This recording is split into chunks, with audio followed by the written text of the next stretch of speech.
રાધે રાધે, જય શ્રી કૃષ્ણ, જય માતાજી, ગુડ મોર્નિંગ બધાને. જાજા દિવસ પછી આપણા બ્લોગમાં સ્વાગત છે બધાનું. તો આજે આપણે છે ને વણેલા ગાંઠિયાની ટ્રાય કરવાની છે, કેમ કે લોટ કેદુનો લાવેલો પડો છે ને આજે આપણે બનાવવાના છે. તો જોઈએ હવે કેવા બને છે. ચાલો કન્ટિન્યુ બ્લોગમાં બન્યા રહેજો. તો જો આ રેડીમેડ લોટ લાવેલા હતા, આમાં બધું નાખેલું છે મસાલો ને એવું, તો નાખવાની તો કાંઈ જરૂર છે નહીં. તો હાલો ફટાફટથી લોટ બાંધી નાખી.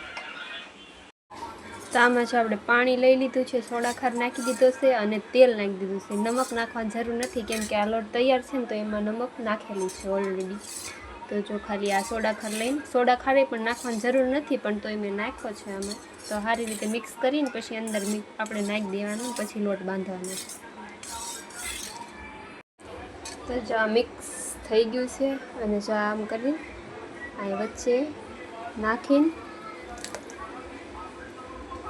સારી રીતે પહેલાં આખામાં મિક્સ કરવાનું છે ને પછી લોટ બાંધવાનો છે.